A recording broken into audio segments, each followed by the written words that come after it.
தெய்வத்தால் ஆகாதே நீனும் முயற்சிதன் மெய்வர்த்த கூலி தரும். தமிழக வெற்றி கழகத்தின் எங்களுடைய பொதுச் செயலாளர் மதிப்பிற்குரிய அண்ணன் மாண்புமிகு அமைச்சர் அண்ணன் ஆனந்தன் அவர்களே, அனைத்து அமைச்சர் பெருமக்களே, இன்றைய நிகழ்வின் முக்கிய சகோதரர்களாக இருக்கக்கூடிய சகோதரர் புதுக்கோட்டை சகோதரர் விஜயபாஸ்கர் அவர்களே, சகோதரர் கரூர் மாவட்டத்தின் எங்களுடைய சகோதரர் எம்ஆர் விஜயபாஸ்கர் அவர்களே,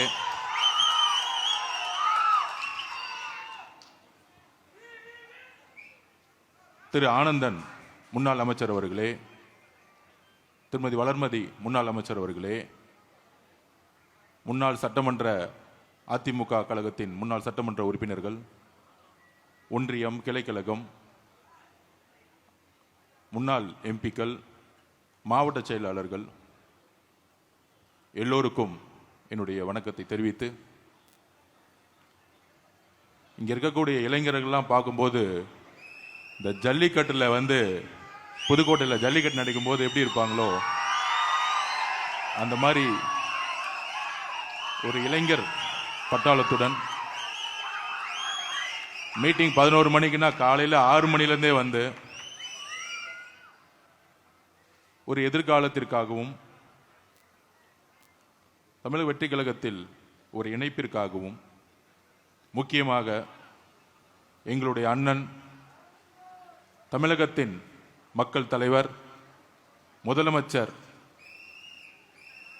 எங்களுடைய அண்ணன் திரு சி ஜோசப் விஜய் அவர்களுடைய தலைமையில் இணைய வந்திருக்கக்கூடிய அனைத்து தொண்டர்களுக்கும் எங்களுடைய வணக்கம். இந்த இணைப்பு எதற்காக? 2 விஜயபாஸ்கர் அவர்கள் தமிழ்நாடு அரசியல் 2026க்கு முன்பு 2026க்கு பின்பு, முன்பு 1967 தேர்தலுக்கு முன்பு தேர்தலுக்கு பின்பு, 1977 தேர்தலுக்கு பின்பு தேர்தலுக்கு முன்பு தேர்தலுக்கு பின்பு, அப்படியான அரசியல் சூழ்நிலை 50 வருடங்கள் கழித்து 2026 இப்ப சொன்னாங்களே இங்க வந்திருக்கக்கூடிய விஜயபாஸ்கர் ஸ்கொயர்னு சொன்னாங்க. ஆனால் தமிழ்நாட்டில் தேர்தலுக்கு பின்பு விஜய்ங்கிற ஒரு முழக்கம் தமிழ்நாடு முழுவதும் மட்டுமல்ல உலகம் முழுவதும் ஒலித்திட்டு இருக்கு இன்னைக்கு வரைக்கும். அதனால எங்களுடைய தலைவருடைய பெயர்ல உங்களுடைய பெயர் ஆரம்பிக்குது. உங்களுடைய எதிர்காலம் இங்க பிரகாசமாக இருக்கும். அதற்கான உறுதி எங்களுடைய தலைவரிடம் இருக்கிறது, எங்களிடம் இருக்கிறது. இணைந்து பணி செய்வோம். இணைந்து என்ன மாதிரியான பணி செய்ய வேண்டும், என்ன மாதிரியான அரசியலை 2026க்கு அப்புறம் எங்களுடைய தலைவர் எங்களுடைய முதல்வர் உருவாக்கி இருக்கிறார். எல்லோருக்கும் தெரியும், பண அரசியலை 75 வருஷ பண அரசியலை தூக்கி எறிஞ்சது தமிழக வெற்றி கழகம். மத அரசியலை தூக்கி எறிந்திருக்கிறது, ஜாதி அரசியலை தூக்கி எறிஞ்சிருக்கு தமிழக வெற்றி கழகம் இந்த தேர்தலுக்கு பின்பு. ஆனால் 2026க்கு பின்பு என்ன மாதிரி அரசியல் சூழ்நிலை, அரசியல் விமர்சகர்கள் என்கின்ற போர்வையில் பேசிட்டு இருப்பாங்க. அதிமுக இருக்கக்கூடிய எம்எல்ஏக்கள், முன்னாள் சட்டமன்ற உறுப்பினர்கள், நாடாளுமன்ற உறுப்பினர்கள், மாவட்ட செயலாளர்கள், முன்னாள் அமைச்சர்கள் எல்லாம் சேர்றாங்க. எம்எல்ஏக்கள் சேரும்போது அது குதிரை பேரும். நாங்கள் எம்எல்ஏக்கள் வரும்போது சொன்னோம், ஒட்டுமொத்த அதிமுகவுடைய 90% நிர்வாகிகள் தொண்டர்கள் தமிழக வெற்றி கழகத்தில் இணைய போகிறார்கள். ஏன் இணைய போகிறார்கள்? அதற்கான மெசேஜும் 30 நாளுக்கு முன்னாடி சொன்னோம். 2026 தேர்தலுக்கு பின்பு தமிழக வெற்றி கழகம் 108 தொகுதி நிற்கும் பொழுது நேற்று கூட்டணி கட்சியோடைய மீட்டிங்லாம் நடந்துட்டு இருந்துச்சு. அப்ப அங்க வந்த அனைத்து தலைவர்களும், காங்கிரஸோட தலைவர்கள், நேற்று காலையில் வந்த கம்யூனிஸ்ட் தோழர்கள், மதிமுகவோட தலைவர், விசிகேவுடைய தலைவர், இந்திய கம்யூனிஸ்ட் ஐயுஎம் தலைவர்கள் சொன்ன ஒரு வார்த்தை, நீங்க ஆட்சி அமைக்கிறதுக்கு என்ன நிலைப்பாடுனா எடுப்பீங்கன்னு நினைச்சோம். மாண்புமிகு முதலமைச்சர் அவர்களை பார்த்து சொன்னார்கள், 108 வந்தவொடனே நீங்க அதிமுகவுடைய இபிஎஸ் அவர்களிடம் ஆதரவு கேட்பீங்கன்னு நினைச்சோம். 47 எம்எல்ஏ இருந்தாங்க. அந்த ஆதரவுடன் நீங்க ரொம்ப எளிமையா ஈஸியா நீங்க முதலமைச்சர் ஆயிருக்கலாம். ஆனால் நீங்கள் அழைத்தது இந்திய காங்கிரஸ் கட்சியை. அவங்க 5 எம்எல்ஏ தான் வச்சிருந்தாங்க. கம்யூனிஸ்ட் கட்சி தோழர்கள் சப்போர்ட் பண்ணுவாங்களா இல்லையா தெரியாது. விசிகே சப்போர்ட் பண்ணுமா இருக்கா தெரியாது. 60 வருஷம் உறவு இருக்கக்கூடிய ஐயுஎம்எல் சப்போர்ட் பண்ணுமா இருக்குமா தெரியாது. ஆனால் நீங்கள் காங்கிரஸை அழைத்த பொழுது நாங்கள் நம்பினோம், நீங்கள் மதசார்பற்ற கொள்கையிலும் சமூக நீதி கொள்கையிலும் உறுதியாக இருக்கிறது என்பதை நாங்கள் நம்பினோங்கிறது எல்லா தலைவர்களும் சொன்னார்கள். அப்ப எங்களுடைய தலைவர், தமிழக வெற்றி கழகம், எம்எல்ஏக்கள் தேவைப்பட்டாலும் காங்கிரஸோடைய 5 எம்எல்ஏக்களுடன், கம்யூனிஸ்ட் தோழர்களுடன், விசிகே தோழர்களுடன், ஐயுஎம்எல் தோழர்களுடன் ஆட்சி அமைக்கிறதுக்கு கடைசி நாள் வரைக்கும் போராடினோம். ஆனால் ஏன் அதிமுகவுடைய திரு இபிஎஸ் பழனிசாமி நாங்கள் ஆதரவு கேட்கவில்லை? It's a political strategy. என்ன பொலிட்டிக்கல் ஸ்ட்ராட்டஜி அது? தேர்தலுடைய ரிசல்ட் வந்துட்டு இருக்க நேரத்தில் ஒரு 7-8 மணிக்கெல்லாம் தகவல் வந்து 108 110 நிக்கிறோம். சரியாக நைட்டு 10 மணிலிருந்து திரு மு.க. ஸ்டாலின் அவர்களும் திரு உதயநிதி அவர்களும் அதிமுகவுடைய இபிஎஸ் பழனிசாமி அவர்களும் அவருடைய மகன் மிதுன் அவர்களும் பாஷ்யம் கன்ஸ்ட்ரக்ஷன் கம்பெனியுடைய ஓனர் அவர்களும் எல்லோரும் ஒன்று சேர்ந்து திமுகவும் அதிமுகவும் சேர்ந்து ஆட்சியை அமைக்க பேச்சுவார்த்தை நடத்த ஆரம்பிச்சிட்டாங்க. அதிமுகவுடைய நிறுவனர் யார்? புரட்சி தலைவர் அவர்கள் எதற்காக கட்சியை உருவாக்கினார்? அண்ணன் செங்கோட்டையன் வந்தார்களே இங்க, புரட்சி தலைவருடைய அமைச்சரவையில் பங்கு பெற்றவர். அதுக்கப்புறம் புரட்சி தலைவி அம்மா அவர்கள் அதிமுகவை வழிநடத்திய பொழுது எதற்காக என்ன சொல்லி வழிநடத்தினார்கள்? இந்த திமுக தீய சக்தி குடும்பம் ஊழலுக்காக உருவாக்கப்பட்டது. இந்த தீய சக்தி எதிர்க்க அதிமுகவை உருவாக்கியது புரட்சி தலைவர் எம்ஜிஆர் அவர்கள். அதை வழிநடத்தியவர்கள் புரட்சி தலைவி அம்மா அவர்கள். புரட்சி தலைவர் அவர்களுக்கு என்ன நேர்ந்தது? புரட்சி தலைவி அவர்களுக்கு என்ன நேர்ந்தது? சட்டமன்றத்தில் மரபை பத்தி பேசுறாங்க. புரட்சி தலைவி அவர்களை சேலையோடைய இழுத்து கிழிச்சது யார்? இதே திமுக. திமுக மரபை வந்து சட்டமன்றத்தில் ஃபாலோ பண்ணாங்களா?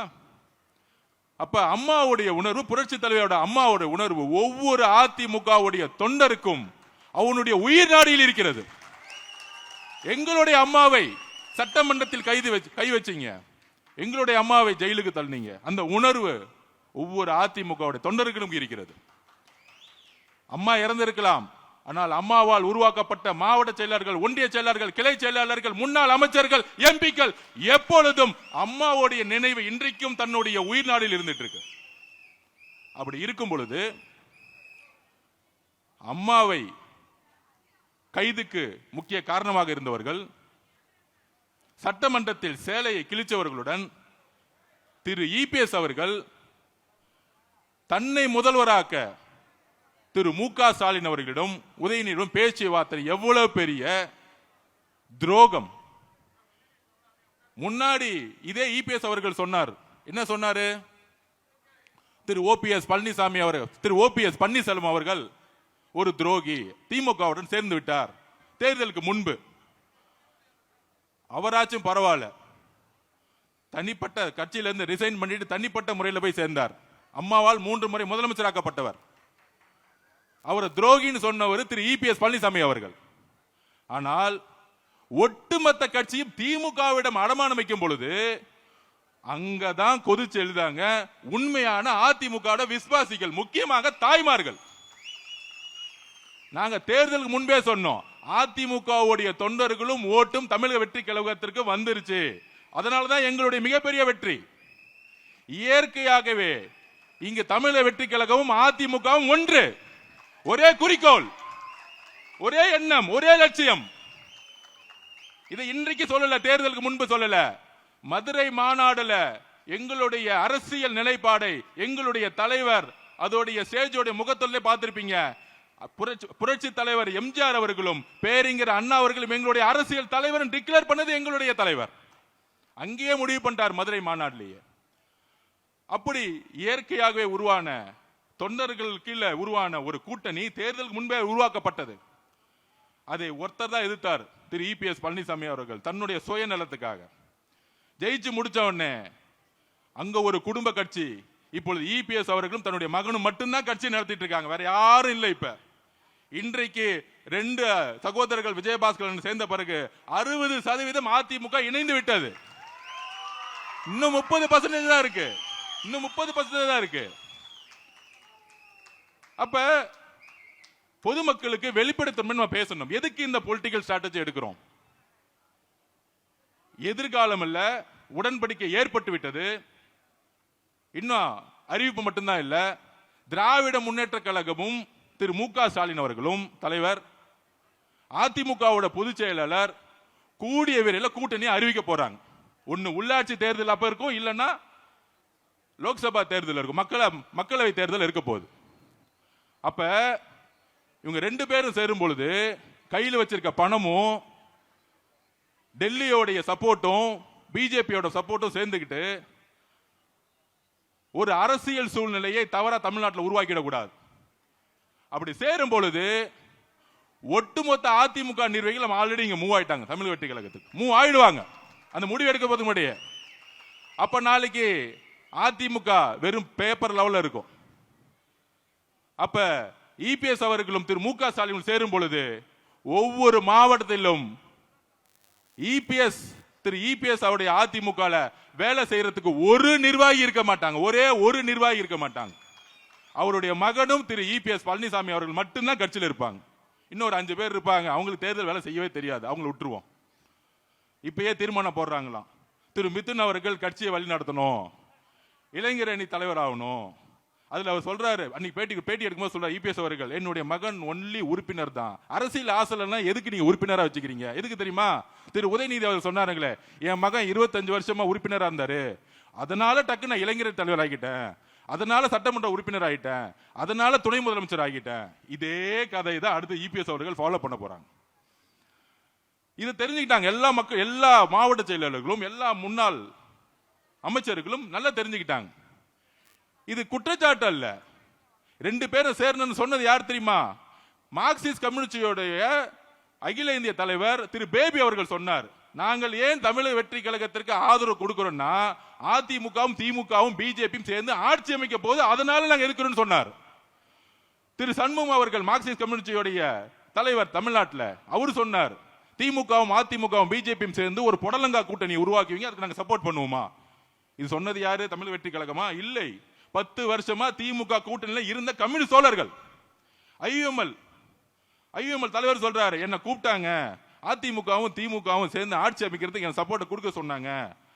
முதல்ல 2.5 வருஷம் அவங்க முதலமைச்சர் இபிஎஸ் அவர்கள் முதலமைச்சர், அடுத்து உதயநிதி முதலமைச்சர். என்ன ஒரு சூழ்ச்சி, எவ்வளவு பெரிய அநியாயம்! இதை எதிர்க்கிறதுக்கு ஒட்டுமொத்த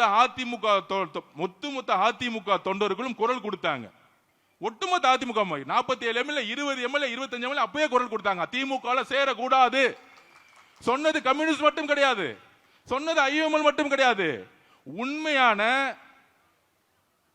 மக்கள் தலைவருடைய விசுவாசிகளா இருக்கக்கூடிய அண்ணன் விஜயபாஸ்கர் அவர்களும் கரூர் விஜயபாஸ்கர் அவர்களும் அண்ணன் சி.வி. சண்முகம் அண்ணன் அவர்களும் எல்லோரும் இணைந்து திமுகவுடன் சேரக்கூடாதுன்னு சொன்னாங்க. ஆனால் அவங்க பதவி விட்டு நீக்கிறதுக்கு எப்படி அண்ணன் செங்கோட்டை அண்ணன் பதவிக்கு நீக்கணும்னு நினைச்சாரோ, கடைசியில் அவங்க 2 பேரும் அப்பாவும் மகன் மட்டும்தான் இருக்க போறாங்க. இங்க ஒரு அப்பா மகன், அங்க ஒரு அப்பா மகன், 2 பேர் 4 பேர் முடிச்சிடலாம். தலைவர் சொன்ன சட்டமன்றத்தில் 4 பேர் முடிஞ்சிருவாங்க. அப்ப இயற்கையாகவே குரல் கொடுத்தது, உள்ள இருந்துட்டு அதிமுக குரல் கொடுத்தது ஒரு 20-25 எம்எல்ஏ. அக்கா வந்திருக்காங்களே மதுராந்தகத்தோட எம்எல்ஏ ஒரு 4 பேர் ரிசைட் பண்ணாங்க, எல்லாரும் சேர்ந்து குரல் கொடுத்தாங்க. அந்த குரல் கொடுத்ததுடைய வெளிப்பாடு அப்பையும் அதிமுக பொதுச்சாளருடைய காதுல உழுவுல. அதனாலதான் ரிசைன் பண்ணி தமிழக வெற்றி கழகத்தில் சேர்ந்தாங்க தைரியமா. 10 நாள் அவர் எம்எல்ஏ ரிசைன் பண்ண அதுக்கு ஒரு தைரியம் வேணும். அந்த தைரியம் எங்கிருந்து வந்துச்சுன்னா, புரட்சி தலைவி அம்மா கிட்ட நான் வளர்ந்தேன். எனக்கு பேர் வச்சதே புரட்சி தலைவர் தான். அம்மா புரட்சி தலைவர் தான் எனக்கு பேர் வச்சாங்க. மதுராங்கத்தோட எம்எல்ஏ நம்ம சகோதரி சொன்னாங்களே, புரட்சி தலைவர் தான் எனக்கு பேர் வச்சாங்க. எப்படி நான் திமுக சேரும் போது நான் எப்படி அந்த கட்சியில இருப்பேன்? தைரியமா கையை ரிசைன் பண்ணிட்டு வந்தாங்க. ஆனா நம்மள பார்த்து சொல்றாங்க குதிரை பேர் நடத்துறேன்னு. குதிரை பேர் நடத்துறது யாரு? எனக்கு கரூர் ரொம்ப முக்கியமான ஊர். ஒரு கணக்கு வழக்கு இருக்கு. அந்த கணக்கு வழக்க முடிக்காம விட மாட்டோம். இதே மண்டலத்தில் சொன்னோம், எங்க தலைவரை கை வச்சீங்கல்ல கரூர்ல, எங்க மக்களை கை வச்சீங்கல்ல ஸ்டாலின் அவர்களே, திரு உதயநிதி அவருடைய வாழ்க்கைக்காக எங்களுடைய மக்களை காவல்துறை மூலமா கொன்று கூச்சீங்களா, அதற்கான பதில் ஒரு நேரத்தில் நடக்கும். சட்டம் தன்னுடைய கடமையை செய்யும். அப்ப கரூர்ல எந்த மாதிரி சூழ்ச்சியை உருவாக்கினார் அது கண்பட பார்த்தவர் நம்மளுடைய அண்ணன் விஜயபாஸ்கர் அண்ணன். எல்லா உண்மைகளும் வரும். இதை மறைக்கிறதுக்காக தான் இப்ப இந்த 10 நாளா தமிழக வெற்றி கழகத்தில் எம்எல்ஏவை விலை கொடுத்து வாங்குறதுக்கு 50 கோடி ஆஃபரா. போன் அடிச்ச உடனே போலீஸ்க்கு இன்ஃபார்ம் பண்ணிட்டார் நம்ம எம்எல்ஏ. திராவிட முன்னேற்ற கழகத்தின் திரு மு.க. ஸ்டாலின் அவர்களே, எங்களுடைய ஒரே ஒரு வேட்பாளரை நீங்க விலை கொடுத்து வாங்க முடியல. அதை ஞாபகம் வச்சுக்கோங்க. ஒரு வேட்பாளரை 234 233 பேர் தாக்கல் பண்ணி நின்னாங்க எலெக்ஷன்ல. உங்களுக்கு காசு கொடுத்து வேலை செய்யறதுக்கு காசு இல்லாம வேலை செய்யறதுக்கு இன்னும் திமுக ஒன்னும் தெரியல. இங்க இருக்கக்கூடிய அதிமுக தொண்டர்கள் ஒருத்தரும் காசுக்காக இங்க வரல. புரட்சி தலைவர் அம்மாக்காக, புரட்சி தலைவர் எம்ஜிஆருக்காக உட்கார்ந்துட்டு இருக்காங்க.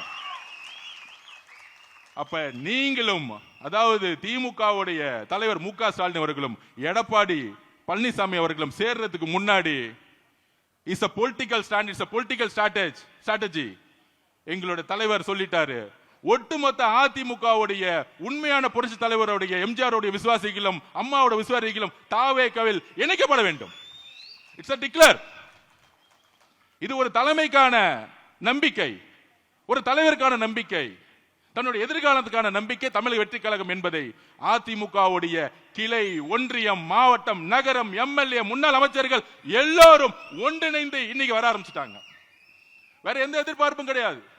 தமிழக வெற்றி கழகத்தெல்லாம் திமுகவும் அதிமுக உடைய பொதுச்செயலாளர் அடிச்சு வச்சிருக்க மேல காசுல இங்க கிடையாது. நாங்க எளிமையா இருக்கிறோம். இன்றைக்கும் அமைச்சர்கள் ₹1 ஒரு துறையில வாங்கல. ஒரு துறையில ஒரு இடத்துல ஒரு அமைச்சர் காசு வாங்கிட்டாங்க. சொல்லுங்க பாப்போம் திரு மு.க. ஸ்டாலின் அவர்களே. அப்போ ஒரு மாற்றம் உருவாகிட்டு இருக்கு தமிழ்நாட்டில். இந்த மாற்றத்தை மக்கள் சந்தோஷமா மகிழ்ச்சியா அனுபவிச்சுட்டு இருக்காங்க. எந்த டிபார்ட்மெண்ட் போனாலும் ஊழல் இல்லையே. ஆன்லைன்ல பட்டா கிடைக்குது, டிடிசிபி போனா அப்ரூவ் கிடைக்குது, ரிஜிஸ்ட்ரேஷன் டிபார்ட்மெண்ட் போனா காசே இல்லாம இன்னைக்கு இல்ல நிலம் பதிவு பண்றாங்க. நெடுஞ்சாலை துறையில ஊழல் தூக்கி எறிஞ்சிருக்கும், பொதுப்பணித்துறை ஊழல் தூக்கி எறிஞ்சிருக்கும், போக்குவரத்து துறையில ஊழல் கிடையாது.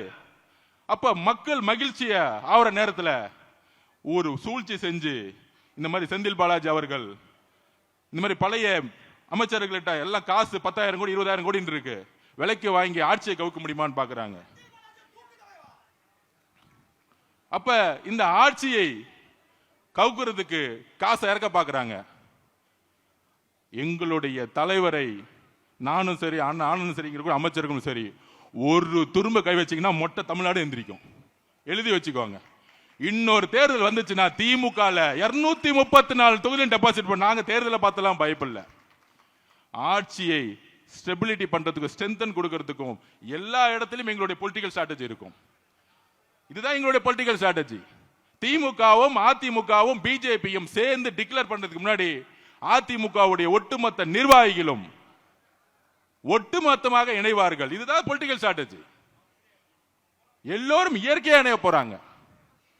அப்ப கரூருங்கிறது எங்களுடைய 41 குடும்பத்துக்கான எங்க தலைவர் கரூர் வரும் பொழுது, கூடிய சீக்கிரத்தில் கரூர் வரும் பொழுது எங்க தலைவருக்கு என்ன பண்ணணும்னு தெரியும் எங்களோட உறவுகளுக்கு. அப்ப இது வரைக்கும் அண்ணன் விஜயபாஸ்கர் கரூர் விஜயபாஸ்கர் கேட்டுக்கிறேன், அண்ணன் இந்த கரூர் மக்களை பணத்தாலையும் ரவுடிசத்தாலும் பிடிச்சி வச்சிருக்காங்க. எங்களுடைய மாவட்ட செயலர் இங்க மதி இருக்கிறார். இந்த சூழ்ச்சி வளையத்துல செந்தில் பாலாஜி வேணுக்குன்னு எஃப்ஐஆர் போட்டு ஜெயில தள்ளினார் எங்களுடைய மதிய. மிகப்பெரிய தியாகம். தமிழக வெற்றி கழகம் ஈஸியாலாம் ஜெயிக்கல. கரூர் சூழ்ச்சியை உருவாக்குனாங்க, திட்டம் போட்டு உருவாக்குனாங்க, திட்டம் போட்டு ஸ்டாம்பேட் ஆகணும் உருவாக்குனாங்க கரூர் காவல்துறை வச்சு. கடைசி 15 நாள்ல ஏன் எங்களுடைய தலைவர் எல்லா ஊருக்கும் போலன்னு தெரியுமா? உங்களுக்கு உண்மையை சொல்றேன். எந்த இடத்துல காவல்துறை சப்போர்ட் இருக்கோ அங்க மட்டும்தான் பிரச்சாரம் போக முடிஞ்சிச்சு. திருப்பூர்ல போகும்போது காவல்துறை சப்போர்ட் இல்ல. திடீர்னு எல்லாரும் கிளம்பிட்டாங்க. ஏன்னா கோயம்புத்தூர் மாவட்ட பொறுப்பாளர் திரு செந்தில் பாலாஜி திருப்பியும் அங்க இருக்க காவல்துறை அழுத்தம் கொடுத்து அவர் திருப்பூர் போகும்போது போலீஸ் எல்லாம் விலகிருங்க, 10 லட்சம் பேர் திருப்பி மக்கள் கூடட்டும், திருப்பி அவங்க இடிச்சுக்கிட்டு திருப்பி ஸ்டாம்பிட் ஆகட்டும். இப்படி ஒரு சூழ்ச்சி. அதனாலதான் கடலூர் கேன்சல் பண்ணப்பட்டது, கிருஷ்ணகிரி கேன்சல் பண்ணப்பட்டது. சோ திமுக ஆட்சியில் இருக்கிற வரைக்கும் ஒரு இயற்கையாகவே ஒரு ஸ்டாம்பிட் உருவாகட்டும், காவல்துறை எந்த சப்போர்ட் பண்ணக்கூடாது, ஒரு எஸ்ஓபி போடட்டும். அதனாலதான் 14 ஊருக்கு பிளான் பண்ணதை எங்களுடைய தலைவரால போக முடியாத சிச்சுவேஷன். நிறைய டிஸ்ட்ரிக்ட்ல காவல்துறை சப்போர்ட் கிடையாது. இந்த உண்மையெல்லாம் மக்களுக்கு தெரியுமா? தெரிய வைக்கணும். ஆட்சியில் இருக்கும்போது காவல்துறை எஸ்பியா இருக்கும் பொழுது யார் யாரெல்லாம் 2000 போலீஸ்க்கு பர்மிஷன் கொடுக்குறேன்னு சொல்லிட்டு தலைவர் போகும்போது எல்லாரும் விலகி போயிடுவாங்க. போலீஸ் கடைசியில் ஒரு 10 லட்சம் மக்கள் நிற்கும் போது ஏதாச்சும் ஒரு திருப்பியும் வந்து பிரச்சனையாச்சுன்னா திருப்பியும் தூக்கி பழிய தூக்கி எங்களோட தலைவர் மேல போட்டுருவோம். இந்த கேவலமான அரசியலை செய்து திமுக. அதனால்தான் கரூருடைய இறப்புக்கு பின்பு தமிழகத்துடைய ஒட்டுமொத்த தாய்மார்களும் ஒன்று திரண்டாங்க எங்க தலைவர் பின்னாடி. இளைஞர்கள் ஒன்று திரண்டாங்க. கடைசியில அந்த கரூருடைய கண்ணீருடைய பாவத்துக்கு கொளத்தூர்ல திரு மு.க. ஸ்டாலின் அவர்கள் நீங்க தோத்தீங்க. நீங்க தோத்த பிறகு கண்ணீர் விட்டீங்களே,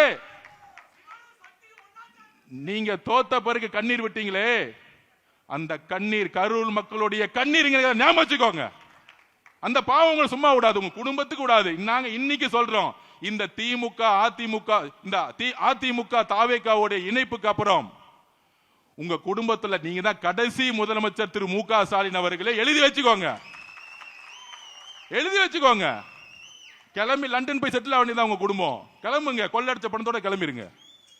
நாங்க ஓபனா டிக்ளேர் பண்றோம், கரூருக்கு அப்புறம் எங்களுடைய பரம எதிரி நீங்க தான். அப்ப ஒட்டுமொத்த ஊழலையும் உருவாக்கிட்டு இன்றைக்கு நம்மளை பார்த்துட்டு சோபா மாடல் ஆச்சு. ஒவ்வொரு தொகுதிக்கு 50 கோடி செலவு பண்ணிட்டு இன்னைக்கு செந்தில் பாலாஜி வச்சுக்கிட்டு 50 கோடி கொடுத்து தாவேகாவோட எம்எல்ஏ தூக்கலாமா, ஆட்சியை மாத்தலாமா? எல்லா திருட்டு வேலையும் பண்றது திமுக. ஆனா சும்மா உட்கார்ந்துகிட்டு தேவையில்லாத ஒரு பிரச்சாரத்தை உருவாக்கிட்டே இருப்பாங்க திமுக. இதுக்கு தமிழர்களுக்கு எல்லா ஸ்ட்ராட்டஜியும் தெரியும். எலெக்ஷன்ல எப்படி வின் பண்ணணும் எங்க தலைவருக்கு தெரியும், எப்ப பிரச்சாரம் பண்ணணும் தெரியும். சட்டசபையில சொன்னோம், 4 நாள் உட்கார்ந்துகிட்டு வாயத்தரங்க சிஎம் வாயத்தரங்க சிஎம் கருப்பு பேட்ச் கொண்டு வராங்க. 4வது நாள் தான் பேச, 4வது நாள் 30 நிமிஷம் பேசினார். ஒட்டுமொத்த தமிழ்நாடும் பிளாஸ்ட் முடிஞ்சிச்சு. அப்ப தமிழக அதிமுகவுடைய தொண்டர்கள், இங்க இருக்கக்கூடிய நிர்வாகிகளுக்கு ஒரு வேண்டுகோள்.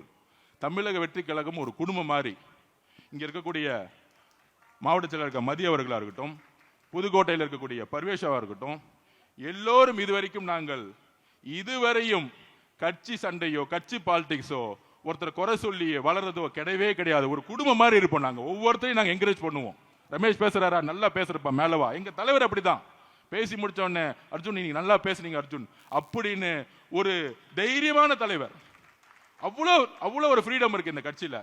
இங்க இருக்கக்கூடியவர்கள் எல்லோரும் அந்தந்த மாவட்டத்தில் இருக்கக்கூடிய நிர்வாகிகளோட ஒன்றிணையணும். இங்க சென்னையில மட்டும் ஒன்றிணைய கூடாது. மாவட்ட லெவல்ல ஒன்றியம், கிளை கழகம் எல்லாத்திலும் ஒன்றிணையணும். அதுக்கான பக்குவம் தமிழக வெற்றி கழகத்திற்கு உங்களுக்கும் இருக்கும். நமக்கான ஒரு குறிக்கோள், கனவு இருக்கு. ஆட்சிக்கு வந்துட்டோம், என்ன குறிக்கோள்? இதுதான் குறிக்கோள். திராவிட முன்னேற்ற கழகம் மொத்தமா கொள்ளடிச்சு இது வரைக்கும் மக்களுக்கு தண்ணி கொடுக்கல. குழாயில தண்ணி கிடையாது, சரியா கரண்ட் கிடையாது, சரியா ரோடு கிடையாது. அப்ப இந்த எளிமையான பணிகளை செய்யறதுக்கு நாங்க முயற்சி செஞ்சுட்டு இருக்கோம். இது எல்லாம் ஒரு ஊழலா மாத்தி கடைசி ஒரு 40 கோடி கொடுத்து மக்கள் அவங்களை ஜெயிக்க வைக்க முடியல, தூக்கி எறிஞ்சிட்டாங்க.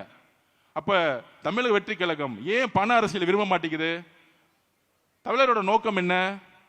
திமுக ஆல்ரெடி 40 கோடி 30 கோடி கொடுத்து தோத்துட்டாங்க. அப்ப இங்க இருக்கக்கூடிய அமைச்சர்கள் எல்லோரும் முதலமைச்சருடைய வழியில் பணம் வச்சுட்டு என்ன பண்ண போறோம்? பணம் வச்சுதான் திமுக தோத்துட்டாங்களே. இனிமேல் நேர்மையான அரசியலை தலைவர் வழியில் செய்யணும். எல்லாரும் முடிவு பண்ண, தமிழக வெற்றி கழகத்தில் எல்லாரும் முடிவு பண்ணிட்டாங்க. நம்மளுடைய தலைவர் வலையில் நேர்மையான அரசியலையும் மக்களுக்கான அரசியலையும் கொள்கைக்கான அரசியலையும் உருவாக்க வேண்டிய காலகட்டத்தில் தமிழக வெற்றி கழகம் இருக்கிறது. திராவிட முன்னேற்ற கழகம் கொள்கைக்கான அரசியலிருந்து வெளியே போயிட்டாங்க. திமுக தலைவர் சுத்தி யார் இருக்கா? திரு செந்தில் பாலாஜி, திரு வேலு, திரு நேரு. அவங்களுக்கு கொள்கை அரசியல் என்னன்னு தெரியாது, ஊழல் அரசியல் மட்டும்தான் தெரியும். திமுக கொள்கை அரசு வெளியே போயிட்டாங்க. அதிமுக இபிஎஸ் அவர்கள் கொள்கையினால என்னன்னே தெரியாது. அப்ப தமிழக வெற்றி கழகம் தான் தமிழ்நாட்டில் உண்மையான பெரியார் கொள்கைகளையும் புரட்சியாளர் அம்பேத்கர் கொள்கைகளையும் காமராஜர் கொள்கைகளையும் நடைமுறைப்படுத்த வேண்டிய ஒரு கட்சி இருக்கு. அதற்கு அரசியல் வெற்றி முக்கியம், தேர்தல் அரசியல் முக்கியம். அந்த தேர்தல் அரசியலுக்கு ஒவ்வொரு மாவட்டத்தில் இருக்கக்கூடிய நிர்வாகிகள், தேர்தல் அரசியல் தெரிந்த நிர்வாகிகள் ஒரு இணைப்பு தேவை. தமிழ்நாட்டை உருவாக்க ஒரு ஸ்ட்ராங்கான ஒரு கட்சி வேண்டும், அடித்தளத்தில் ஒரு கட்சி வேண்டும்.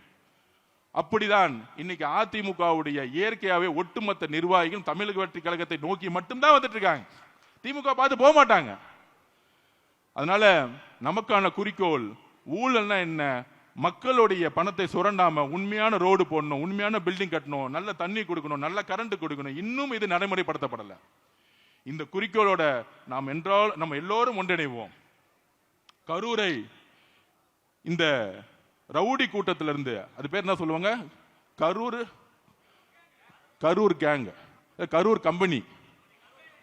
கம்பெனி என்னெல்லாம் முடக்கிறாங்க? மணல் வியாபாரம், அப்புறம் டூப்ளிகேட் சரக்கு, அப்புறம் பாரு, வேற என்ன பிசினஸ், பாட்டிலுக்கு 10 ரூபா, ஒட்டுமொத்த காசையும் இபி டிபார்ட்மெண்ட்ல டிரான்ஸ்பர் ஊழல், நிலக்கரி ஊழல், ஒட்டுமொத்த காசையும் 5000-10,000 கோடி வச்சுக்கிட்டு கரூரை ஒரு ரவுடி கண்ட்ரோல் வச்சிருக்காங்க. இதை முதல்ல ஃப்ரீ பண்ணி விட்டு மக்களை ஜனநாயக பூர்வமா வாழணும். எங்களுடைய குறிக்கோள் அந்தந்த தொழில் பண்றவங்க நிம்மதியா தொழில் பண்ணணும். இப்ப சினிமா தொழில் என்ன ஆச்சு பாருங்க. ரெட் ஜெயின் கம்பெனி ஏதாச்சும் படத்தை ரிலீஸ் பண்ணுதா? பண்ண முடியாது. இந்த 5 வருஷத்துல பண்ண சொல்லுங்க பாப்போம். ஏன்னா கருப்பு பணம் கிடையாது. 2000-3000 தேட்டர் கண்ட்ரோல் பண்ண முடியாது. அந்தந்த தொழில் செய்யறவங்க நிம்மதியா தொழில் செய்யணும். எந்த அமைச்சர்களும் போயிட்டு அவங்க கிட்ட காசு கொடுங்க, கமிஷன் கொடுங்க, உங்களை மிரட்டுவோம். அப்படி திமுக இருந்துச்சு. தமிழக வெற்றி கழகத்தில் இப்ப இருக்கா? இபி டிபார்ட்மெண்ட்ல இருக்கா? ஒரு ஊழல் கிடையாது. பொதுப்பணித்துறை, நெடுஞ்சாலைத்துறை, அந்தந்த தொழில் நிறுவனங்கள் அவங்க தொழில் அமைதியா செய்யணும், நேர்மையா செய்யணும்.